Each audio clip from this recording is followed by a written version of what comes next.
Hey, fourth grade. Welcome back, guys. It's so good to see you. I feel like I haven't seen you in 8,000 years, but we are here and it is Thursday, art day, best day of the week. So good to see you guys. We are going to continue working on our aquariums this week and adding color. And if you did your checkerboard, wonderful, your checkerboard floor. If you did not, no worries, you can do that today. We are going to be using markers as watercolor, or if you have watercolor, that's great. You really only need blue unless you're going to be using like other colors to do like seaweed and rocks and sand and stuff like that. Excuse me. So this week, let me find one in here because my classes are still working on this as well. Y'all are all kind of along the same line here. Oopsies. Pause.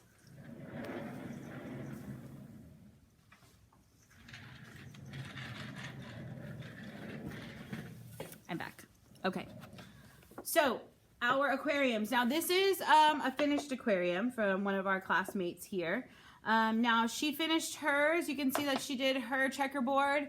She colored in her sea creatures. She added sand. She added rocks. She added a few fish. She even added a scuba diver. You can see one over here kind of peeking over the rocks.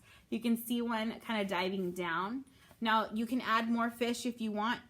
You can add sharks. People have added jellyfish, sea turtles, fish that you can make up, octopus, crabs, anything. Okay, it's your aquarium. You can make up your fish if you want to. All right. What we are watercoloring today is our background. Everything else needs to be colored in. You can use crayons, markers, whatever's going to work best for you. But your background is going to be watercolored, or if you're going to do rocks, those are going to be watercolored. All right. So checkerboard, all of this. Okay. Hers turned out, this student, it turned out really great. She did a good job. So please remember that I'm not expecting perfection. I want you guys to try your best. That's all that counts. And that you are following instructions. I mean, if you show me good effort that you're following instructions, that's all that matters. Okay. Have fun with this and enjoy, because the results are so cool. Every teacher that's walked in and has seen these, they're like, oh, it's such a great project. And it looks super cool. You can see that it looks like you're walking through. It's pretty awesome. Okay. All right, so we're going to move on to the how-to video, and I'm going to show you about your watercolors, and like I said, if you have watercolor at home, then perfect. If you don't, grab your markers. You're going to need those, and some water and a paintbrush. So I'll talk to you soon, Lions. Enjoy the how-to video, and we'll see you soon. So have a great week. Enjoy, and I will talk to you later. Bye, Lions. Hey, fourth grade. So good to see you guys. This is your how-to video. We are adding the watercolor to our aquariums. Aquariums. All right. What you're going to need today is some type of water. It can be in a spray bottle or it could just be water. You need something to put your watercolor on, something that's not going to absorb it. So I always use a plastic bag, a paintbrush, a marker, and possibly just some water, okay? Now, if you don't have a paintbrush, other things you can use are a Q-tip. Some people use cotton balls. You can even just use your finger if you want to. Now, I want to show you really quickly how to create the watercolor with your marker, and then we're going to go on to adding it to our picture.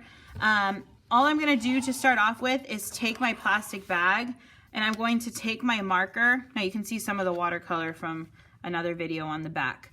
But I'm going to take my marker and I'm going to color on the top of my plastic bag. Okay.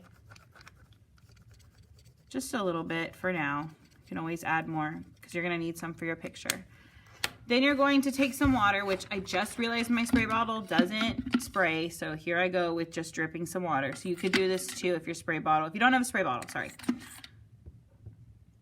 Well, this isn't liking me very much. Let's see here. That should be good for now. Okay, so I am going to, from here, take my paintbrush and you can swirl it around. And hello, Miss A, you have a cup of water right here. I could have done it that way too. Take some water and just kind of, put it on top and swirl it around. It's going to turn into liquid watercolor. A lot of you have used liquid watercolor. That's hard to say. Liquid watercolor in my classroom before, and it works just as well. So from this, you are going to take your liquid watercolor and paint in your aquarium, okay? Now you can see here, now this student added rocks. So she just took a gray marker or gray liquid watercolor and painted in that area. But anywhere there's going to be water, you need to paint in blue. So we're not painting the floor, which is the checkerboard floor, okay? If you haven't done the checkerboard yet, please do that. They added some sand, so they didn't paint that blue, but the rest of it is blue, okay? They have a rock here, the rest of it's water, okay? So it's totally up to you. If you'd like to watercolor your sand, you're welcome to, okay? Just make sure you color in your creatures, okay? You're coloring those in and watercoloring your background. I used some Sharpie markers when I had them color these in, and I used them on mine as well, but you can use regular markers. Just make sure not to get the water on the regular markers on your animals, because then it's going to make the color spread. So you're creating your own liquid watercolor, okay? You can see mine is kind of puddled, but your own liquid watercolor works just as well. You can see it on my fingers. It likes to stay on there. That's why my hands look like this. But get that done. Take a picture and upload to Schoology. Like I said, this student, she worked really hard and took her time coloring in her animals and drawing her animals and creating her water. So your main focus for this week, you have a week to do it. Checkerboard floor, adding in your sea creatures. If you need to, look up some pictures of sea creatures online. What's in an aquarium? What do you see when you walk into an aquarium? Okay, so checkerboard floor, your aquarium sea creatures, your aquatic creatures, and some details, and then your watercolor, okay? So I can't wait to see them. I hope they look fantastic. I know they're going to. Make sure to snap a picture and upload to Schoology. Well, 4th grade, enjoy the rest of this lesson, and I will talk to you soon. Bye.